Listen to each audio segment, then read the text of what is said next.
Mesdames et messieurs, rebonjour, merci de nous rejoindre pour ce premier entretien de ce dimanche pascal. Depuis quelques années, nos pays, la sous-région, sont aux prises à des vents de contestation et ce n'est pas l'issue heureuse de la dernière consultation électorale au Sénégal qui changera pour autant le tableau. On peut sans aucun doute arguer aujourd'hui que les élites se soient quelque peu éloignées des desseins escomptés par les peuples. Mais que veulent les peuples? Qui est-il? Cette masse parfois bruyante, parfois atone, comme écrasée par le poids de son propre destin et parfois éruptive tel un volcan. Nous allons nous poser cette question ce matin à l'occasion de cet entretien. Ce sera en compagnie de notre invité du jour. Je veux nommer Loge Francis Attali, que je salue. Bonjour. Bonjour. Vous êtes analyste politique, expert en gouvernance et historien. C'est exact. Voilà. Bon dimanche, Pascal. Ben, c'est un plaisir. Je crois que l'onction divine va inonder non seulement votre plateau, mais aussi ce sera une grâce particulière pour l'ensemble des Béninois. Voilà. Je veux commencer par vous poser une question qui peut paraître anecdotique. C'est quoi le peuple? Non, mais le peuple, c'est l'ensemble des citoyens qui occupent un territoire. Vous savez évidemment que dans la définition d'un État, il y a l'élément personnel, c'est le peuple. Il y a l'élément matériel, c'est l'ensemble du territoire. Et puis il y a l'élément juridique, c'est l'ensemble des lois qui organisent la vie au sein de ce territoire. Donc le peuple, ce sont les citoyens qui habitent et qui, dans le cadre évidemment de leur fonctionnement, ont besoin, en fait les citoyens ont besoin évidemment d'une organisation. Organisation politique, organisation sociale, organisation économique. Et c'est tout ça qui permet évidemment d'avancer vers les lendemains meilleurs. Le peuple a besoin d'avoir le bien-être et de désigner des citoyens qui peuvent porter la destinée de ce peuple et satisfaire les attentes légitimes des peuples. Vous savez évidemment qu'il y a encore quelques années, avant la vague des messes, des conférences nationales qui ont servi de tremplin pour l'ouverture du chantier démocratique, nous avions connu des régimes quasi autoritaires par endroits. Les populations ont été plus ou moins muselées et ont exprimé leur aspiration profonde à un idéal démocratique. Donc, à la faveur des conférences nationales des années 90 et avec les conditionnalités qui ont été mises en place par le président français à la conférence de la Boule, la plupart des États francophones ont ouvert les chantiers démocratiques. Mais des années plus tard, les populations sont encore à se poser des questions, puisqu'elles se sentent blasées. Les attentes ne sont pas comblées entièrement. La démocratie électorale a pris le pas sur la qualité de la gouvernance, mais aussi sur les politiques publiques. Alors, on croit évidemment qu'aller aux élections suffirait pour avoir des sociétés démocratiques. C'est ce que nous croyons. Ou bien on se dit, ben, l'alternance suffirait. Il arrive bien souvent que dans des démocraties établies en Afrique, on organise des élections, mais qu'on ne puisse pas obtenir l'alternance. Or, vous savez que dans les démocraties africaines, il faut bien que les élections s'organisent, mais aussi qu'on aille à l'alternance démocratique pour que de façon rotatoire, on puisse permettre à les talents de venir donner leur expérience, leur capacité à diriger le peuple, à combler les attentes du peuple. Donc, démocratie, en fait, suppose élection, mais aussi alternance au pouvoir. Ce sont les mamelles nourricières des démocraties en Afrique. Maintenant, il faut organiser le débat démocratique au quotidien pour que évidemment, le peuple sente que la démocratie a engendré le progrès économique, le progrès social, mais aussi la sécurité dont on a besoin pour que chacun se sente concerné par l'ensemble des politiques mises en place par les gouvernants. Mais il faut respecter le principe de la séparation des pouvoirs parce que dans bien de pays africains, on a senti que les dirigeants, ceux qui incarnent l'appareil d'État, l'exécutif, brisent les murs de séparation et parfois ils mettent en place des systèmes électoraux qui sont basés sur un logiciel qui à la sortie ne fait que répéter ad vitam aeternam le nom de quelqu'un. Et c'est ce qui fait évidemment qu'on se demande si la démocratie vraiment est la meilleure recette pour le développement. Voilà, en parlant de peuple, on peut tous être témoins de ce que tous les acteurs politiques ou tous les acteurs publics s'en prévalent. Tout le monde semble vouloir parler au nom du peuple, tout le monde parle au nom du peuple, tout le monde en fait sa chose, son histoire. Mais est-ce que ce n'est pas ça, cette posture qui incarne un peu la dichotomie qu'il peut y avoir autour de cette notion? On a l'impression qu'on a une masse diffuse de personnes qui campent en tout cas qui est cristallisée sous cette appellation de peuple. Disons, dans notre landerneau politique et même sociologiquement parlant, historiquement parlant, le peuple béninois renvoie à quoi, par exemple? L'ensemble des citoyens qui habitent le territoire. Et vous savez évidemment que le peuple n'est pas différent des dirigeants. Dans une démocratie normale, nous avons les gouvernés et les gouvernants. Et de façon rotatoire, ceux qui sont gouvernés aujourd'hui peuvent devenir des gouvernants et il en va de même. Des gouvernants peuvent devenir des gouvernés. C'est grâce évidemment au scrutin électoral que la plupart des citoyens soit sont gouvernés ou deviennent des gouvernants.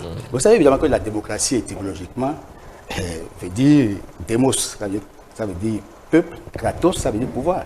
Démocratie, c'est le pouvoir du peuple, par le peuple et pour le peuple.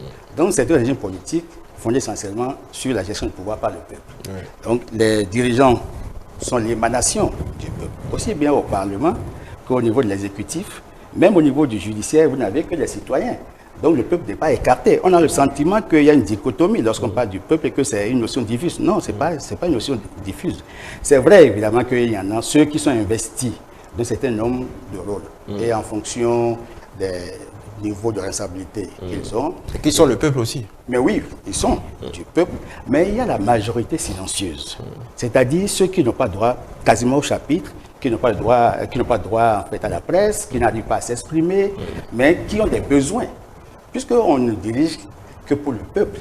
Mais évidemment, il arrive que bien de citoyens, parce qu'il y a des cercles, des creusets dans lesquels on valorise, par exemple, l'engagement politique, la conviction, et on forme des citoyens qui accèdent à des responsabilités pour travailler au bonheur commun. Parce qu'en fait, in fine, c'est l'intérêt. La gouvernance doit être axée sur la promotion de l'intérêt commun, mais aussi une gouvernance respectueuse des engagements. Et cette gouvernance doit produire évidemment les fruits, les résultats. Si on met en place un système démocratique qui ne produit pas les résultats, ce n'est pas possible parce qu'on vise le progrès économique, le progrès social. Donc les dirigeants, en fait, parce que le peuple reste, c'est une partie du peuple qui dirige, mais c'est aussi une partie du peuple qui finit par changer de... C'est la rotation, en fait, des rôles. Et depuis l'Antiquité grecque, en fait, les législateurs ont conçu le système de cela, c'est qu'il n'y ait pas des lésés. Mais malheureusement, la démocratie libérale, telle qu'elle est conçue, ne permet pas d'atteindre les filets sociaux. Et ça qui fait qu'il y a des crises qui sont parfois explosives entre les gouvernants et les gouvernés, d'où l'arbitrage institutionnel. Quand on déroule le fil de l'histoire, après ce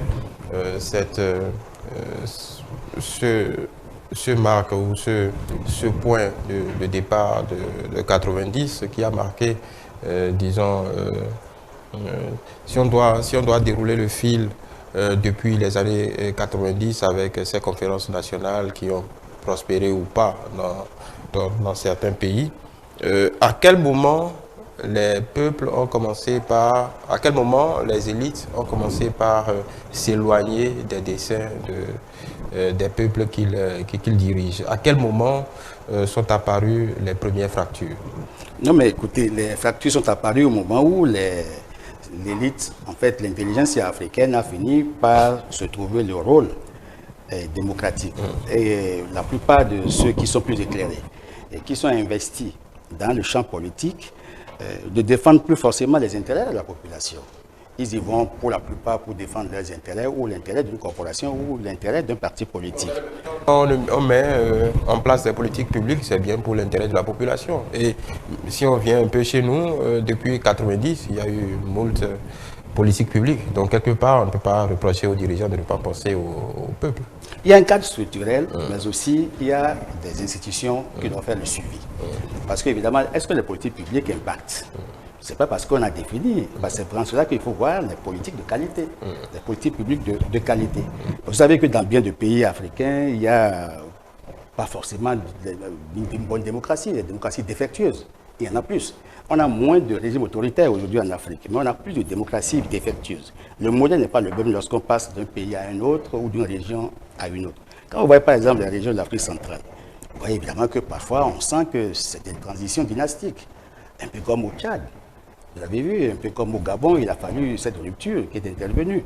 Mais vous avez vu chez nous à côté, ici, en Afrique de l'Ouest, il y a un pays qui est frontalier, limitrophe du Bénin, où, je ne sais pas, c'est le plus jeune président, mais en termes de longévité au pouvoir et de mandat constitutionnel, je crois qu'il doit être le doyen des présidents en Afrique de l'Ouest. Or, les populations aspirent en fait à une liberté, parce que la démocratie suppose non seulement la liberté, le droit de vote. Il faut permettre aux citoyens de choisir librement ceux qui doivent les diriger. Maintenant, il faut encourager l'expression libre. En fait, la presse libre, la presse d'opinion, qui conscientise, qui forme, qui éveille. Et que les politiques publiques soient des politiques conçues de qualité pour impacter la jeunesse. Vous savez que dans la plupart des États africains, une des grosses bombes qui risque d'exploser et qui fait peur aux acteurs politiques, c'est la jeunesse. Qui est détresse. Justement, on va en arriver tout à l'heure, mais est-ce qu'il n'y a pas eu friture sur la ligne dès le point de départ, au lendemain de ces années 90, où on a tout promis au peuple? On a en même temps la liberté, le pain, le vin, l'eau, ainsi de suite, l'éducation, la santé. Est-ce qu'il n'y a pas on va dire, un mensonge, une tromperie des élites à vouloir tout promettre en même temps, alors que l'essentiel, c'est que si on prend notre cas, le peuple était sorti d'une période assez rude, difficultés économiques, principalement, les salaires n'étaient plus payés, il y avait la misère dans le pays, il fallait aller au plus essentiel, donc trouver que ce peuple retrouve de l'eau et du pain, en voulant trop promettre, non pas que la liberté ne soit pas une valeur qu'il faille défendre. Est-ce qu'on n'a pas très vite fait acte de tromperie, voilà, en dressant toute une litanie de bienfaits de la démocratie, et puis avec lequel on se retrouve en défaut très vite? Non, vous savez évidemment qu'il y a la trajectoire de la démocratisation d'Afrique s'inscrit dans la trajectoire historique aussi, de l'histoire des populations. Maintenant, les exigences démocratiques à la fin des années 80, en fait, n'ont pas été mieux internalisées par l'élite politique. Vous comprenez que c'est ce qui fait qu'en créant les partis, il y a eu trop de démagogie qu'il en faut. Au point même que lorsque certains observateurs et certains analystes en sont venus à faire le premier bilan, et même des instituts de sondage, parce que l'Afrobaromètre fait des enquêtes sur la démocratie, il y avait une charte africaine sur la démocratie, les élections et la gouvernance. Alors quand on a fait le bilan, les citoyens ont dit que le régime, je crois les deux tiers des populations qui étaient enquêtées ont estimé que non, la démocratie était un bon régime, c'est le meilleur régime. Par contre, il y a une frange de la population qui estime que non, mais ils ne se retrouvent pas, malgré l'option démocratique, ils ne se retrouvent pas dans un pays à situation démocratique. Donc, il y a un peu comme une mauvaise compréhension de ce qu'est la démocratie, puisque les principes sont universels, certes, mais il y a des réalités autochtones, en fait, nationales. Il faut mettre l'accent sur les spécificités nationales pour que la démocratie soit en fait un rempart contre l'instabilité. C'est parce qu'il y a eu un mauvais attelage. C'est vrai qu'on a fait rêver le peuple. Il y a eu des discours purement démagogiques. On a fait des promesses. Mais il y avait aussi une mal saisie, en fait une incompréhension des exigences. Au point même que les gens ont dit que la démocratie semble être un luxe. Parce que j'ai lu un auteur qui dit qu'à bien réfléchir sur la démocratie qui est en chantier en Afrique, on se rend compte que les hommes raisonnables se rendent compte que c'est un luxe, c'est une extravagance. Rien de plus à dire là-dessus. Or, ce n'est pas une extravagance. La démocratie doit engendrer le développement. Une démocratie sans développement n'est qu'un levier sans point d'appui. Mais lorsque les populations ne sont pas formées à la culture démocratique et que les leaders qui doivent mettre en place les structures, les institutions démocratiques, s'ils n'ont pas une bonne compréhension de ce que c'est que la démocratie, les finalités de la démocratie, ce n'est pas évident qu'on puisse avoir un régime. Si bien qu'il y a eu un régime pratiquement mixte, en fait, hybride. Nous avions eu l'hybridisme démocratique. Puisqu'à la fin des années 80, début 90, il y a eu des événements majeurs qui ont provoqué en fait un changement de monde. Je veux citer la chute du mur de Berlin, 9 novembre 1989. Je veux citer aussi l'effondrement de l'Union soviétique, au point que les Américains sont devenus la première superpuissance en fait, qui régentait le monde. Et il y a aussi l'invasion du Koweït par l'Irak et puis l'intervention de plusieurs États occidentaux.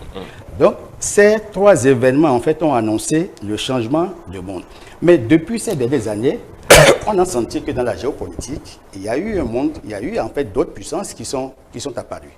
Nous sommes dans un monde multipolaire, où certains États font le choix de leur coopération, un peu comme il y en a qui sont avec la Russie, qui sont avec la Chine, d'autres sont avec la Turquie.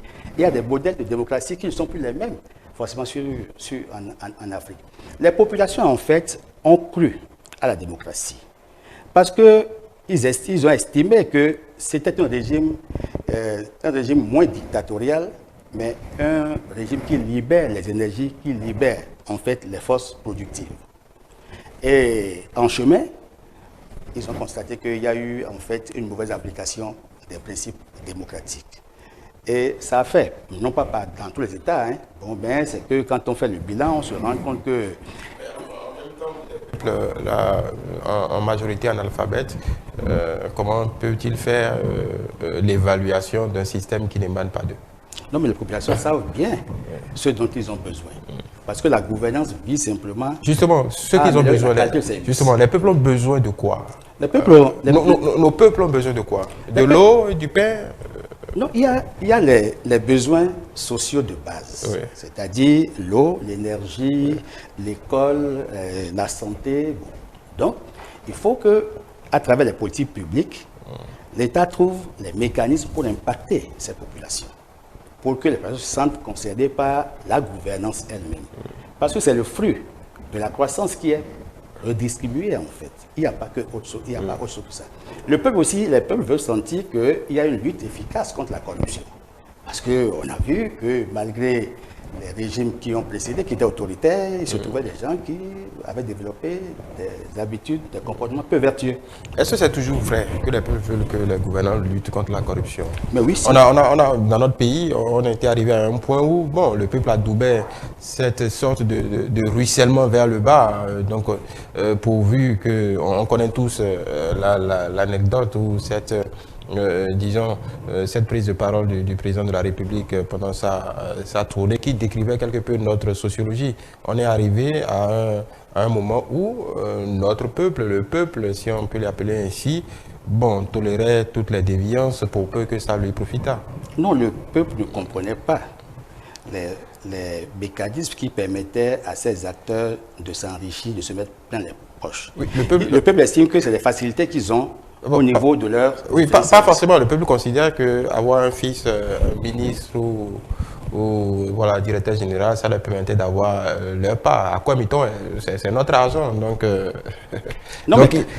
ce peuple-là a conscience de ce qui se passe. Non, on ne peut pas dire le peuple ne sait pas que les individus, les citoyens, détournaient en fait les fonds publics. Mais le peuple sait que quand on bénéficie d'une promotion, il y a des avantages liés au poste. Et votre statut change.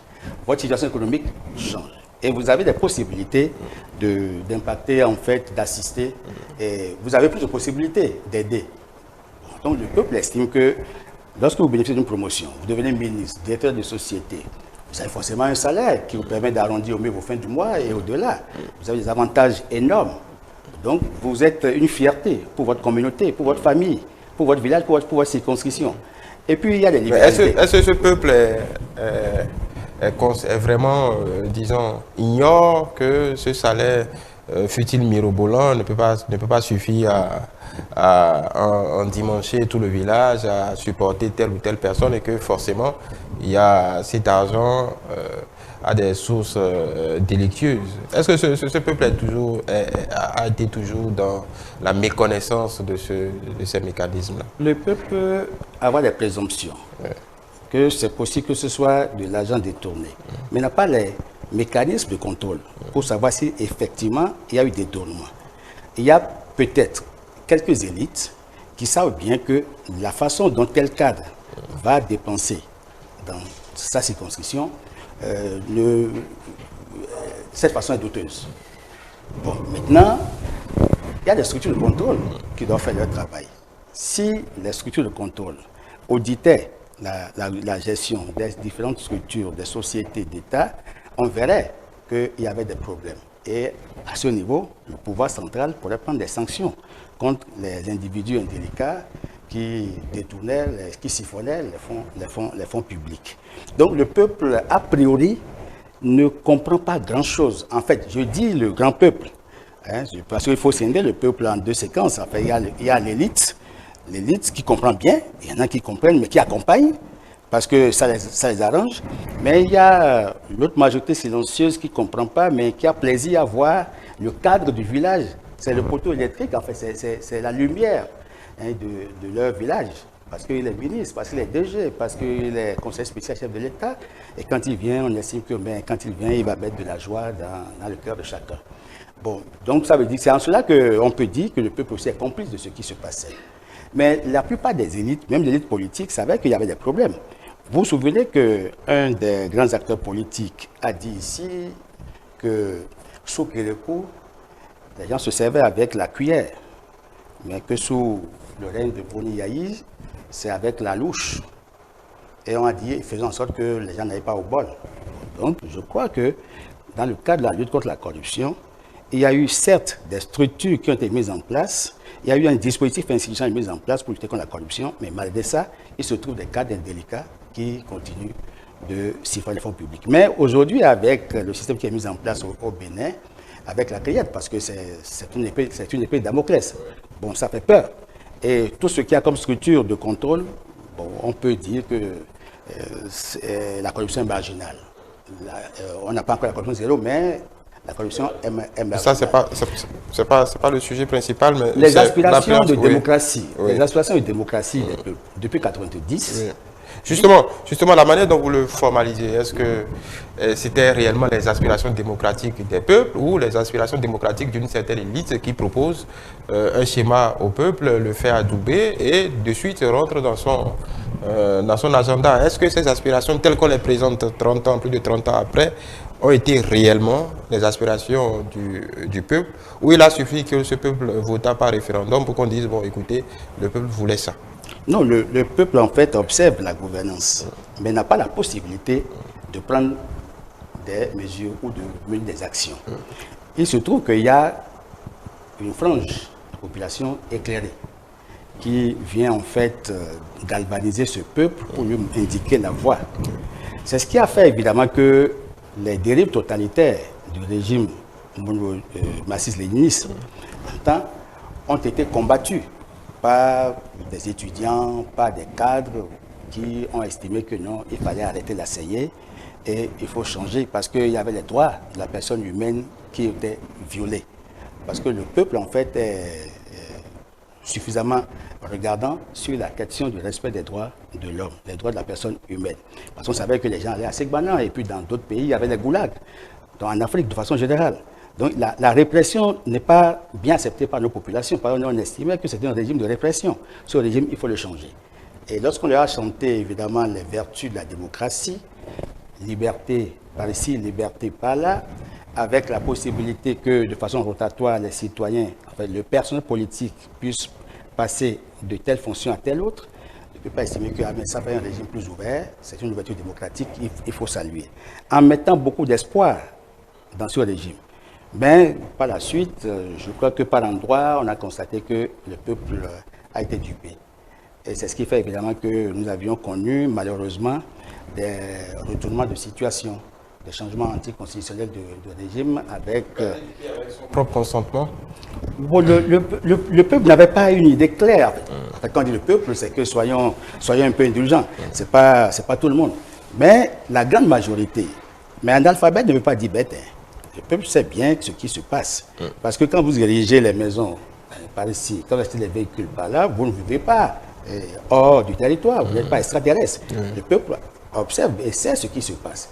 Mais ce peuple qui est tétanisé par la souffrance et par la pauvreté peut un jour se soulever et demander évidemment que les choses changent pour que les enfants qui sont là, qui n'ont pas d'école, qui n'ont pas d'eau, qui n'ont pas d'électricité, puissent en bénéficier. Donc le peuple est enrôlé en fait dans une dynamique. Et cette dynamique, c'est qu'il y a des leaders qui sont les avant-gardistes. Et ça, là, c'est dans toutes les communautés humaines, il y a toujours des individus qui indiquent la voie et qui font suivre la voie par une grande frange de la population. Donc, à un moment donné, je crois que le peuple qui a cru en ses vertus démocratiques et qui a été blasé parce que n'ayant plus eu satisfaction totale suivant les pays, parce que c'est pas, je ne parle pas d'un pays spécifiquement, a estimé que non, mais sur le modèle que nous avons peut être amélioré. Et j'estime que l'élite politique a un grand rôle à jouer. Le débat démocratique doit être un débat quotidien, parce qu'il faut que les débats d'intérêt se fassent au quotidien, afin que la démocratie se vive au quotidien. Parce que la démocratie, si elle n'est pas vécue au quotidien, forcément, elle n'enrôle pas les populations. Parce que c'est le peuple souverain qui a le pouvoir. C'est le peuple souverain qui paie en fait les taxes qui permettent d'engager les grandes actions, les activités. C'est le peuple, c'est au nom du peuple qu'on s'endette. Donc le peuple en fait est garant de la démocratie. C'est vrai que le peuple a délégué son pouvoir à des institutions, à des personnes. Parce qu'évidemment, les députés sont l'émanation du peuple. Le chef d'État est l'émanation du peuple. Il n'est pas hors peuple. Donc, par conséquent, c'est les citoyens. Ils sont le peuple aussi. Ils sont le peuple. Ils sont le peuple. Donc, par conséquent, en fait, ils reçoivent mandat. C'est les mandataires, en fait, du peuple. Et qui doivent diriger le pays et gérer les biens, les ressources du pays. Pour le bonheur de tout le monde. Donc, ils doivent revoir les trains de vie. Ils doivent gérer les ressources pour dégager, en fait, les marges qu'il faut pour réinvestir dans les disons, des trucs structurants, parce qu'il faut faire des investissements structurants qui vont s'inscrire dans la durée, pour qu'en fait, on puisse offrir la possibilité, non seulement aux femmes de s'autonomiser, mais aussi aux jeunes d'avoir de l'emploi, et puis, bon, permettre aussi aux différentes composantes de la société de recevoir les fruits de la croissance, de la bonne gouvernance. Donc, les peuples aujourd'hui africains ont une exigence fondamentale, la démocratie, la bonne gouvernance et le développement. Je crois que c'est cette triade qui motive les actions. Et quand le peuple estime qu'à un moment donné, il y a un aspect, un maillon de cette triade qui ne fonctionne pas bien, le peuple, à travers certains citoyens, manifeste. Et c'est la société civile, en fait. Parce que la société civile a un rôle important à jouer. Et cette société civile n'est plus forcément composée des organisations que nous connaissons. C'est le peuple entier, c'est l'ensemble de la population qui doit jouer le rôle de la société civile, le rôle d'éveil, le rôle de contrôle des élus. Parce que... J'aimerais vous poser une question qui n'est pas une question piège. Est-ce que vous pensez qu'en l'état actuel des choses, comme cela a été promis après 90, qu'on puisse offrir dans les conditions qui sont les nôtres à ce peuple, en même temps le pain, l'eau, l'énergie, l'éducation, la santé et la liberté?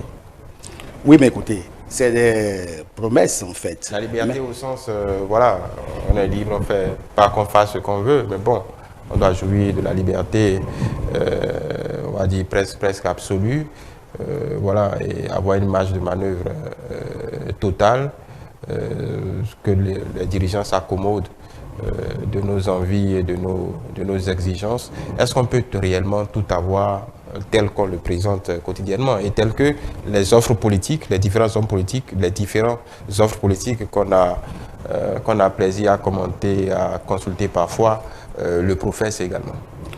Le renard libre dans le poulailler libre. Ça va donner quoi? La liberté, en fait, opprime et c'est la loi qui libère. C'est pourquoi il y a des règles. Dans toute société, il n'est pas possible qu'on ait la liberté absolue. Si vous lisez André Gide, vous allez voir, ce n'est pas le libre arbitre. Il faut évidemment encadrer la liberté pour que les citoyens puissent apprendre à respecter les règles de la communauté. Le vivre ensemble suppose évidemment que nous ayons un million de règles à respecter. Donc il n'y a pas de liberté absolue. Au niveau de tous les secteurs d'activité, il y a des règles qui régissent ces secteurs d'activité. Et tout citoyen qui respecte en fait l'obéissance à la règle que nous sommes fixés est forcément liberté. Donc, les citoyens en démocratie doivent apprendre à respecter les règles du jeu démocratique. Et c'est ça qui va leur conférer la liberté. Ça, c'est le premier aspect. Mais les citoyens aussi ont la possibilité d'exiger la qualité de la gouvernance, une meilleure gouvernance. C'est-à-dire les questions que vous évoquez, les besoins sociaux de base, c'est-à-dire l'eau, l'électricité, l'énergie, la santé, tout ce qui va avec. Autrement, oui. Pour ne pas paraître pervers, est-ce que ce ne sont pas ces questions, la résolution de ces questions qui sont des préalables à la jouissance des autres promesses ou des autres valeurs que la démocratie professe? Parce que sans eau et sans pain, bon, voilà, la liberté, d'accord, c'est bien, bon. L'essentiel n'est pas là. Vous savez qu'il y a les besoins sociaux de base, peut-être, mais il y a les 5 besoins fondamentaux. Je crois que les gouvernants travaillent à cela. Maintenant, au-delà de ça, parce qu'il faut aller au-delà de ces besoins primaires, parce qu'au-delà de ces besoins primaires, il y a la survie de la nation. Il faut pouvoir faire des investissements pour inscrire la nation dans la durée. Il faut pouvoir faire des investissements, par exemple, dans l'industriel. Vous savez évidemment que si nous ne développons pas notre tissu industriel, ce n'est pas évident que nous ayons les ressources pour tenir pendant longtemps. Donc, les puissances publiques ont l'obligation, quel que soit le pays dans lequel ces pouvoirs publics sont installés, de travailler au bien collectif, mais aussi en épargnant. Parce que c'est lorsque vous gérez bien les ressources de l'État et que vous épargnez, c'est l'épargne qu'on réinvestit. Donc, il faut être en capacité de limiter les dépenses, de veiller sur la qualité des dépenses pour pouvoir dégager l'épargne qu'on va réinvestir dans les projets structurants. C'est ça qui va permettre évidemment d'inscrire votre nation dans la durée. Mais aussi, il faut une planification. On ne peut pas satisfaire tout de suite. Et aucun régime ne peut apporter satisfaction entière aux populations. La vie, c'est une course de relais. C'est pourquoi, dans le cadre des consultations électorales, lorsque quelqu'un a fini ses 2 mandats constitutionnels selon les pays, parce qu'il y a des pays dans lesquels c'est un septennat, il n'y a pas de limitation, c'est une forme de démocratie, les modèles ne sont pas les mêmes. Donc, dans les pays comme le nôtre, où le mandat constitutionnel est limité à 2, ben, le chef de l'État, c'est qu'en 2 mandats constitutionnels, il a un programme d'action gouvernementale à dérouler. Et il doit faire le bilan à un moment de pouvoir à quel niveau, quel est le taux d'exécution en fait des différents projets qu'il inscrit dans son portefeuille. Et comment est-ce qu'il a pu impacter? Parce qu'il faut aussi faire des études de satisfaction pour voir jusqu'à quel niveau la population est satisfaite. Et puis évaluer les politiques publiques. Est-ce que ces politiques ont été efficientes? Donc je crois qu'en bon gestionnaire, la plupart des chefs d'État doivent savoir qu'ils sont tenus de mettre en place une gouvernance respectueuse des engagements, mais aussi une gouvernance respectueuse de l'intérêt national, mais une gouvernance qui produit le bien-être et le mieux-être. Alors, ceci oblige qu'à un moment donné, il faut procéder à des évaluations. Il doit y avoir des instituts, des structures d'évaluation, parce que c'est des structures de gouvernance qui accompagnent l'activité publique. Et je crois que la démocratie, que vous nous voyez ou non, demeure une recette. Depuis un moment, dans l'espace CEDEAO, vous avez constaté que nous vivons la récession démocratique. On a le sentiment que la démocratie allait en vacances. Maintenant, il faut trouver la formule idoine, les leviers sur lesquels il faut s'appuyer pour relancer, afin que cette démocratie qui est portée par la CEDEAO, vous savez évidemment que dans le protocole additionnel sur la démocratie et la bonne gouvernance, une des priorités, c'est faire en sorte que nous puissions aller à l'harmonisation des principes démocratiques dans l'espace CEDEAO. D'accord. Est-ce que ce beau dessin n'est pas remis en cause de fait par tout ce qui se passe sur le continent? Et en parlant encore une fois des peuples, si on s'en tient à ce qu'on sur l'écho qu'on a de ce que les peuples nigériens, burkinabés ou maliens disent, c'est que la CEDEAO nous foute la paix. Non, écoutez, voilà, qu'on nous laisse faire ce qu'on a à faire. Est-ce qu'en réalité, c'est pourquoi la question qui nous rassemble ce matin, c'est que veulent les peuples? On a entendu que la CEDEAO s'occupe de son affaire. D'ailleurs, le président de la République, à l'occasion de sa conférence de presse, est allé même jusqu'à dire, en se posant de façon, disons, à haute voix des questions, bon, on peut laisser chacun faire ce qu'il veut. En même temps, si les peuples veulent, ils font comme ils l'entendent. Donc en réalité, la question reste posée. Que veulent les peuples? J'ai un meilleur ami qui est universitaire, Clotilde Béazalou, qui a écrit un ouvrage paru en août 2023, La démocratie que veulent les peuples, entre ingénierie démocratique et procéduralisation. Je crois que c'est un essai politique de 134 pages. Et il a essayé de poser le diagnostic pour montrer évidemment que les démocraties pluralistes qui sont établies en Afrique n'arrivent pas toujours à combler les attentes des populations, puisque les populations attendent un certain nombre de satisfaction de besoins. Bon, maintenant, c'est vrai que ce soit au Niger, au Mali, au Burkina, la dynamique n'est pas la même parce qu'il y a la guerre géopolitique qui a impacté évidemment ces communautés, qui a obligé, par exemple, la plupart des dirigeants à se mettre ensemble pour créer en septembre 2023 l'AES. Et vous avez vu qu'en demandant à quitter l'organisation sous-régionale, en fait, c'est une des 5 organisations, en fait la CEDEAO, les 5 organisations les mieux structurées du continent, en fait l'organisation économique, géographique.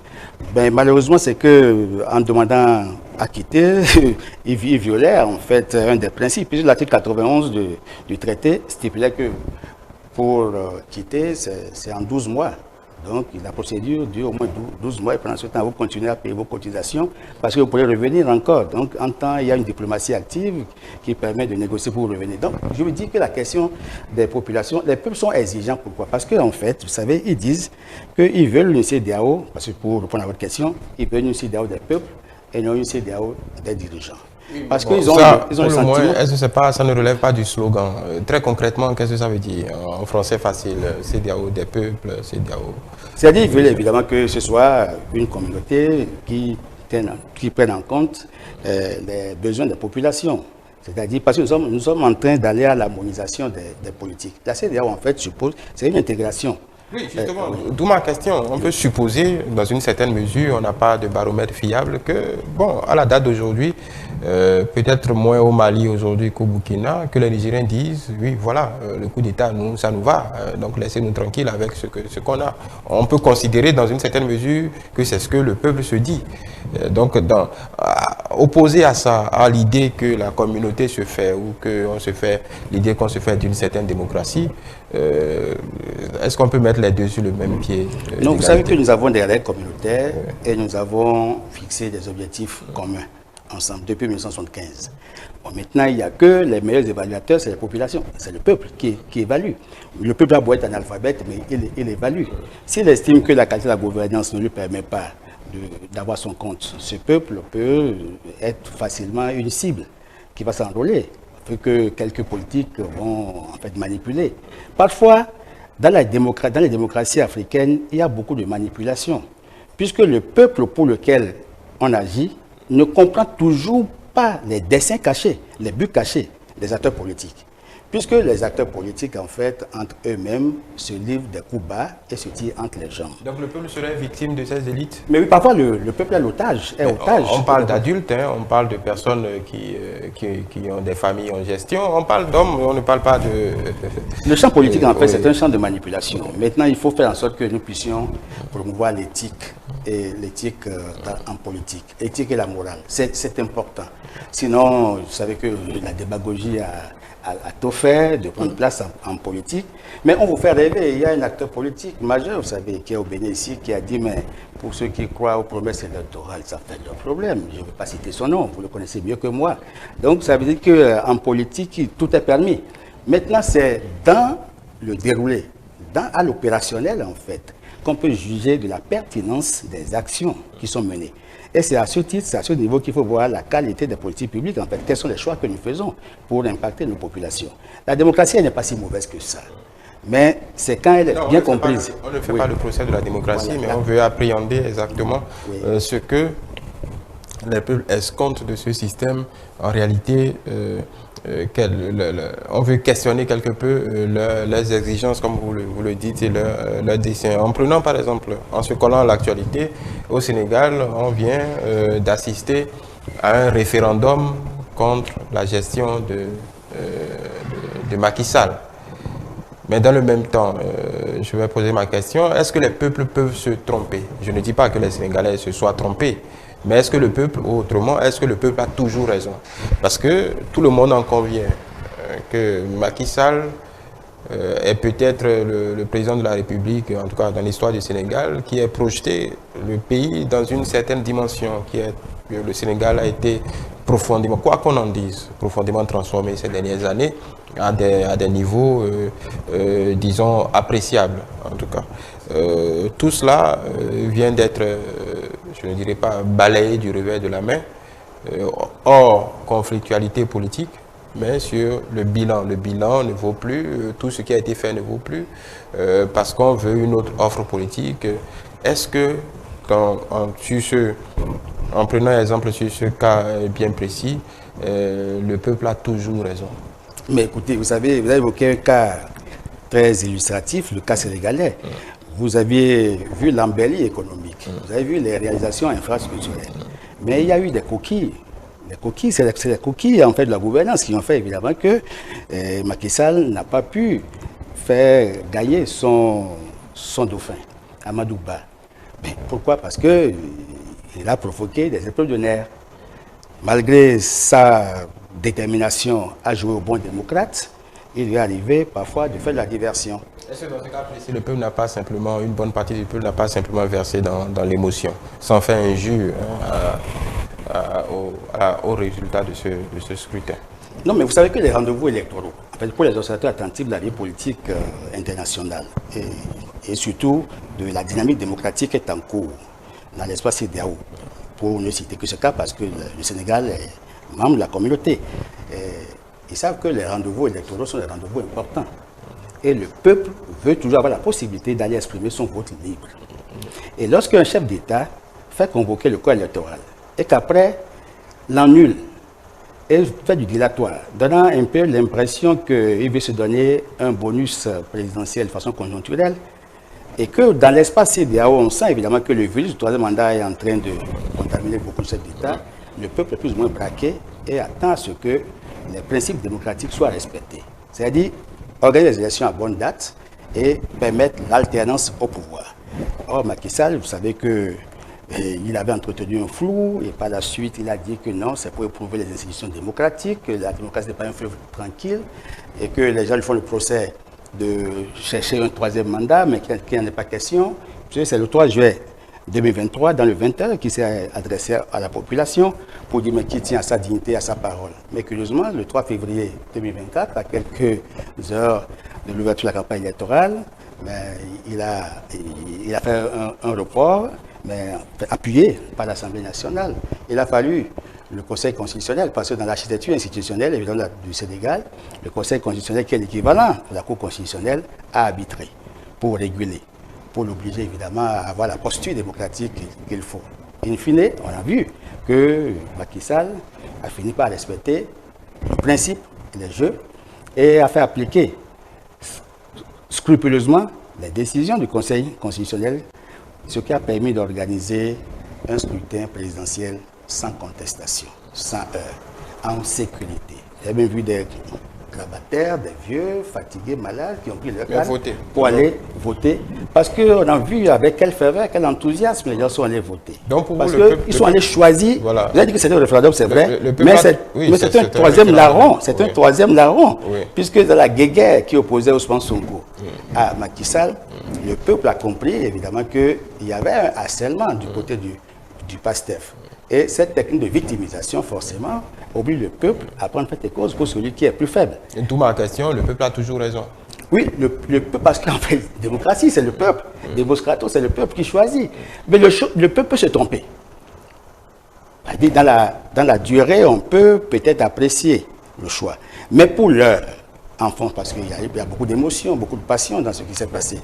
Mais le peuple a estimé, évidemment, que fort de tout ce qui se faisait, parce que le PASTEF, c'est un vivier de cadres. Et le travail qui se faisait était un travail méthodique.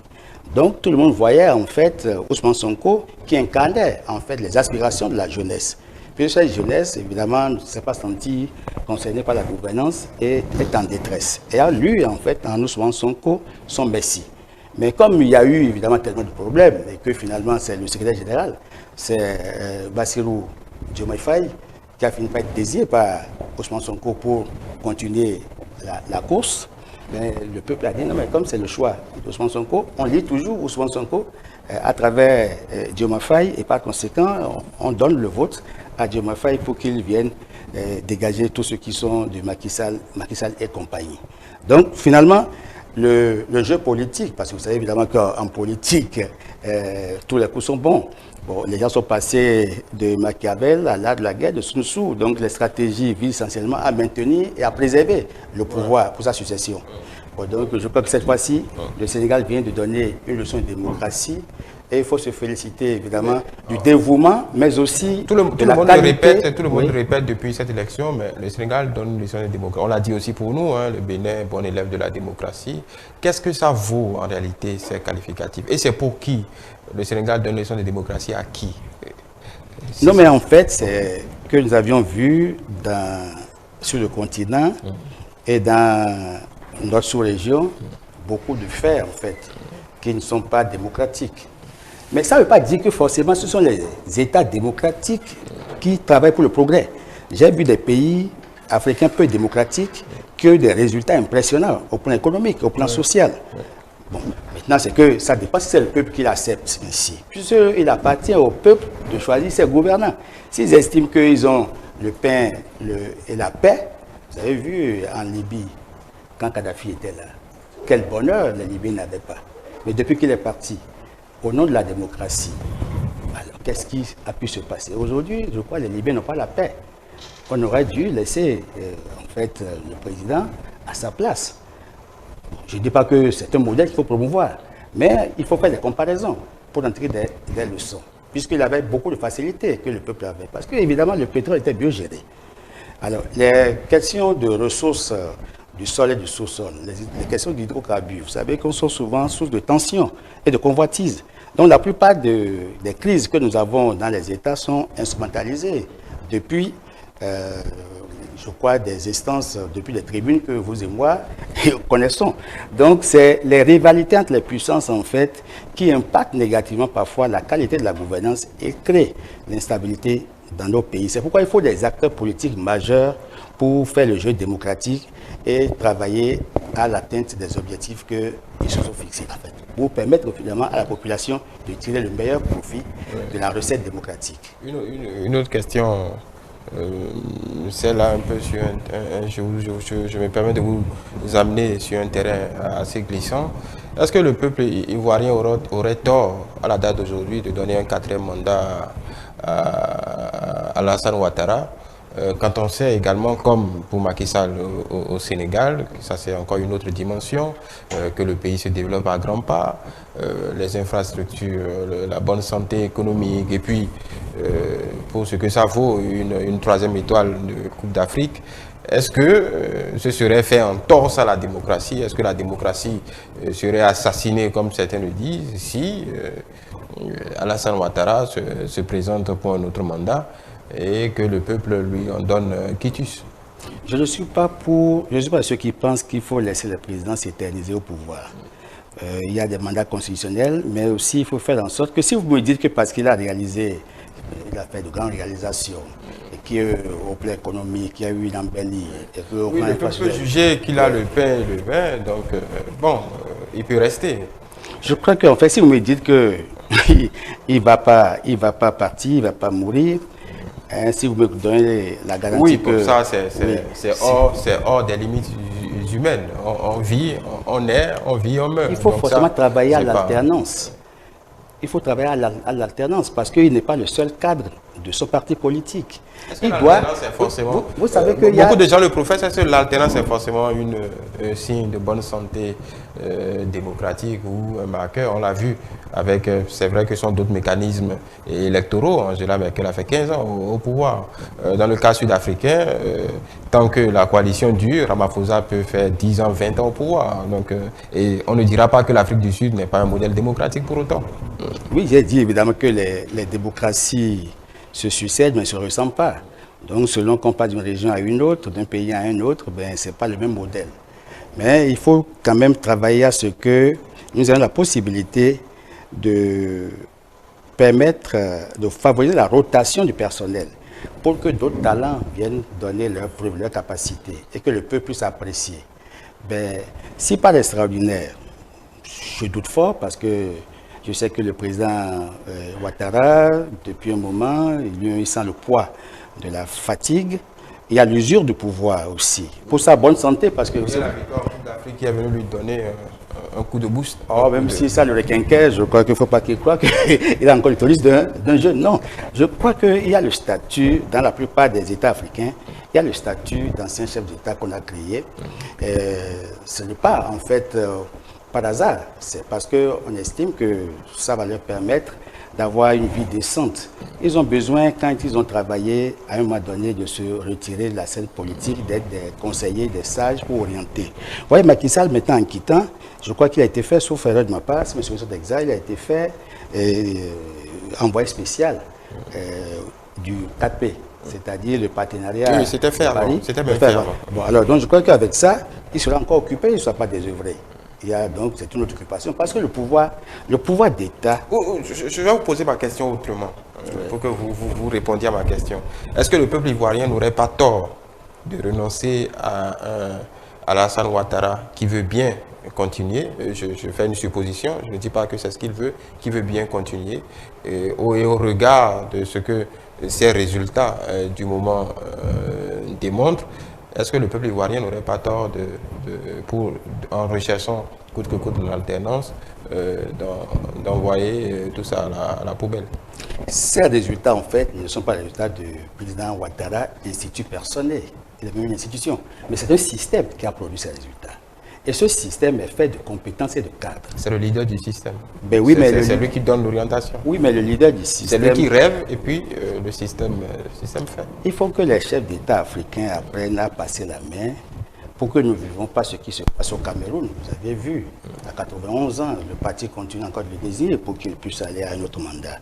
91 ans, un octogénaire. Il y a quand même des compétences qui sont dans son parti. On vous dira que c'est la tête qui dirige. Je n'en veux pas, non, mais quand même, un pouvoir d'État, c'est une épreuve. Parce qu'il y a beaucoup de travaux. Ce n'est pas les paresseux qui deviennent chefs d'État. Au contraire. Au contraire. Un chef d'État dit que c'est pour les paresseux. Mais je constate que pour les chefs d'État qui veulent travailler et qui veulent laisser un nom, le pouvoir en fait provoque l'usure. Et par conséquent, ils doivent travailler à avoir la santé. Parce que, après, regardez par exemple Obasanjo, après ses mandats constitutionnels. Vous le voyez, vous n'êtes pas fier de voir un chef d'État comme ça là? Oui, en même temps, ce n'est pas parce que Paul Biya n'est peut-être pas en capacité de jouer au football et Obasanjo le fait que forcément que la comparaison soit pertinente. Je ne veux pas remplacer le peuple ivoirien. Oui. Mais si par extraordinaire c'était le choix du peuple ivoirien, je ne peux rien. Nous allons constater que le peuple ivoirien a souhaité que Ouattara poursuive son mandat. Mais par contre, pour lui-même, en ce qui concerne, j'aurais bien voulu que, démocratiquement parlant, que le président Ouattara, puisqu'il a réussi à faire un troisième mandat, il a vu ce qui s'est passé en Guinée avec son ami Alpha Condé. Il a vu encore plusieurs situations en Afrique. Alors, s'il a réussi à faire 3 mandats avec ses réalisations qui l'honorent, ça veut dire qu'il va sortir par la grande porte et il pourra s'occuper d'autres choses. Je crois que, en fait, le pouvoir d'État, dans beaucoup de pays, les gens font l'option d'un septennat renouvelable une seule fois. Le peuple tienne à l'alternance et que ce n'est pas une on va dire, invention ou une lubie des élites que les élites ont réussi à imposer. Non, le peuple, en fait, le peuple a toujours souhaité qu'il y ait une alternance au pouvoir pour que d'autres compétences viennent, que d'autres talents viennent. Mais ce sont les dirigeants qui organisent les mécanismes de sorte à ce que déjà en amont, le jeu électoral, parfois par endroit, soit biaisé. Et que le logiciel qui est en place puisse répéter à la sortie, ad vitam aeternam, un seul nom, de sorte à ce que le jeu d'alternance soit biaisé. Or, il aurait bien fallu, parce que vous savez qu'il y a des talents. Si le président Yahi Boni ne partait pas et restait au pouvoir, comment est-ce que nous aurions su que le président Talon avait autant de talent pour aider à booster le développement du pays? Parce que le président Yahi Boni, à un moment donné, avait voulu un troisième mandat. Et les gens lui ont collé et il a fini par démentir. Mais puisque j'ai été rapporteur de la plateforme Force démocratique, il nous est arrivé de faire le tour des chancelleries et en temps, l'ambassadrice de France en 2014 a dit non, mais que par 2 fois, le président Hollande lui a dit que ce n'est pas possible. Donc c'est la preuve qu'il y a eu une tentative. Bon, alors c'est normal que le pouvoir, le troisième mandat, tente les gens. Mais ils doivent savoir raison garder. Si l'environnement ne le permet pas, il ne faut pas forcer les choses pour créer des crises inutiles. Je constate que, en fait, quand je vois, parce qu'il y a Iboni, il est maintenant plus en forme. Il est en forme. Il peut mettre son énergie à profit de la jeunesse de son parti. Parce qu'il a acquis de l'expérience. Cette expérience est vendable. Il n'y a pas de pas inutile dans l'expérience qu'on arrive à capitaliser dans le monde politique. Et c'est pour le pays. Je crois évidemment qu'il faut pour leur santé. Pour leur santé. Puisque j'avais souhaité, évidemment, il y a encore quelques mois, qu'on crée évidemment un cadre de concertation. Une structure qui permette d'abriter les anciens chefs d'État pour qu'ils puissent mettre à profit leur expérience, qui met ça au service des jeunes gouvernants pour que notre pays puisse avoir un modèle enviable. Nous sommes en train de construire en fait un modèle politique. Et il faut qu'on fasse en sorte que les aînés soient des exemples. Parce que la jeunesse manque de repères. Et si on doit chaque fois s'éterniser au pouvoir, enfin, s'accaparer les leviers du pouvoir et ne pas jouer la règle de l'alternance, on risque de biaiser le jeu démocratique. Mais je dis évidemment que c'est le choix populaire. Si le peuple, par un vote plébiscite, estime que le gouvernant doit rester au pouvoir, il n'y a pas de problème. Que ce soit un choix libre. Parce que le pouvoir, c'est à travers les urnes qu'on le prend. Donc nous devons travailler à ce que la culture démocratique s'enracine davantage dans nos pays africains et surtout dans l'espace CEDEAO, puisque je sais qu'il y a une guerre informationnelle, parfois qui joue contre la plupart des États. Il faut maîtriser cette guerre informationnelle et il faut contrer la communication pernicieuse sur la gouvernance, mais aussi faire en sorte que ceux qui cherchent en fait à détruire les États en finançant cette guerre informationnelle, qu'on puisse trouver des mécanismes pour déconstruire évidemment le côté rationnel de leur argumentation, pour qu'ils sachent que évidemment ils ont en face aussi des cadres intellectuels. La démocratie doit pouvoir engendrer le développement, mais les cadres aussi doivent faire l'effort de gagner en maturité, puisque en fait c'est les modèles que nous voulons promouvoir. Les comportements vertueux, il n'y en a pas beaucoup en Afrique. Il n'y en a pas beaucoup en Afrique. Vous savez évidemment que dans certains pays européens, lorsque il arrive qu'un ministre ou un responsable politique cache son compte ou fait des erreurs, et quand on découvre, mais il sait qu'il doit répondre de ses actes. Je ne veux pas parler de causa. Quand on découvre. Oui, Bon, oui, ça c'est la condition. Mais aussi, non, mais il faut que nous puissions faire la politique autrement. Il y a le président, en fait, le ministre d'État Koupaki, pendant qu'il préparait sa candidature en 2016, il a dit que c'est la candidature de l'éthique. Faire la politique autrement. Il faut de l'éthique en politique. Il faut la morale. Il faut développer les comportements vertueux. On peut faire de la politique sans mentir, on peut faire de la politique sans démagogie.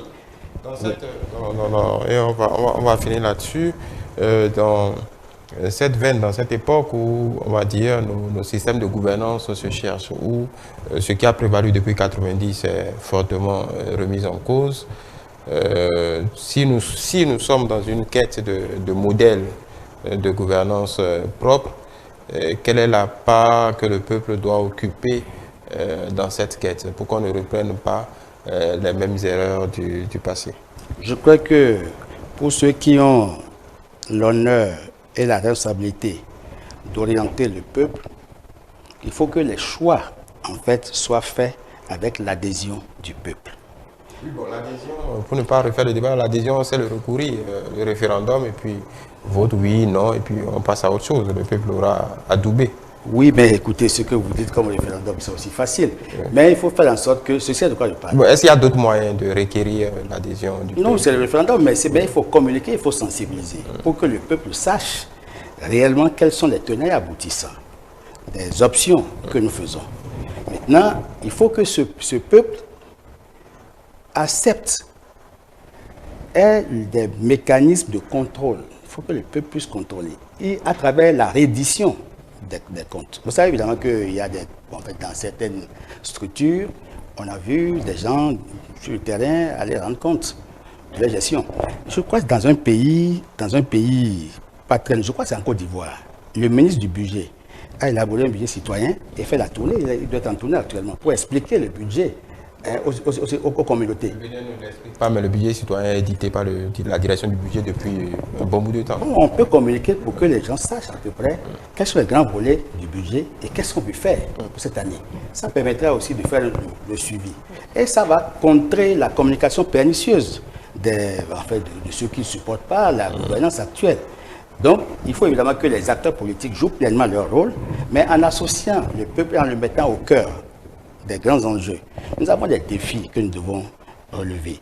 Mais il faut qu'on passe de la démocratie électorale. Parce qu'en fait, pour nous, la démocratie, c'est les élections, c'est l'alternance. Non, la démocratie est au-delà.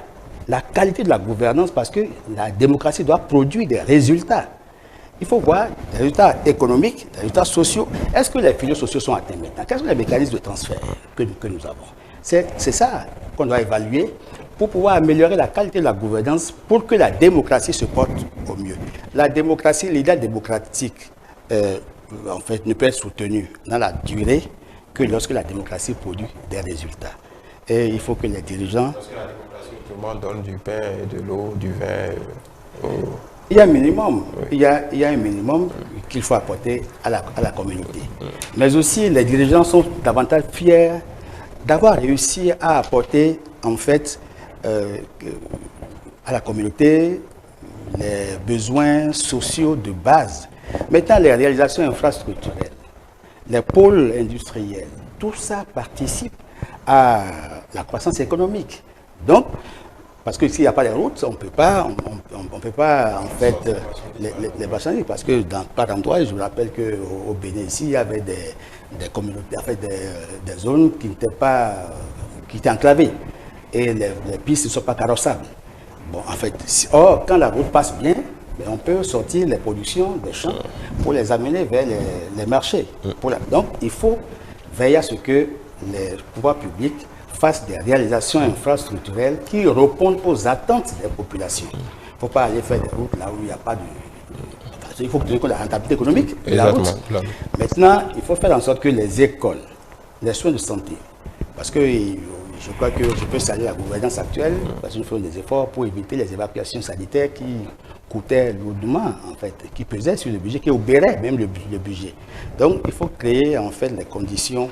Ça, c'est que l'article 8 de la Constitution. Vous savez que notre article 8 de la Constitution stipule que l'État doit permettre aux citoyens d'accéder aux soins, à tous les citoyens. Donc, il faut que nous puissions répondre aux exigences constitutionnelles pour que nos populations soient en capacité de dire que la qualité de la gouvernance est améliorée, que chacun puisse tirer ses marrons du feu. Voilà. Donc, les populations doivent aider aussi. Parce qu'il faut dire, parce que plus on est attaché à l'idéal démocratique, plus on a d'aspiration pour la démocratie, plus on doit pouvoir veiller au contrôle. Parce qu'il faut trouver le mécanisme de contrôle. C'est en cela que j'ai trouvé dire que la société civile a un rôle important à jouer. Et la jeunesse aussi doit jouer un rôle capital. Parce qu'il ne faut pas que la jeunesse soit un bétail électoral. Il faut mettre la jeunesse au cœur pour que la jeunesse apprenne évidemment à gérer.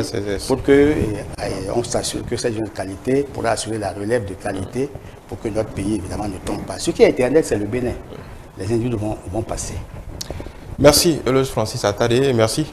C'est moi qui vous remercie. À ces questions pour avoir joué le jeu. Je rappelle que vous êtes analyste politique, expert en gouvernance et historien. Avec vous, nous sommes revenus sur cette question essentielle du peuple. On espère, mesdames et messieurs, vous avoir permis de glaner ici et là quelques réponses à vos préoccupations. Ne quittez pas votre position puisque un autre entretien va suivre. Nous sommes à Pâques, nous fêtons Pâques et donc l'entretien qui va suivre, nous en parlerons avec le père Rodrigue Bédié.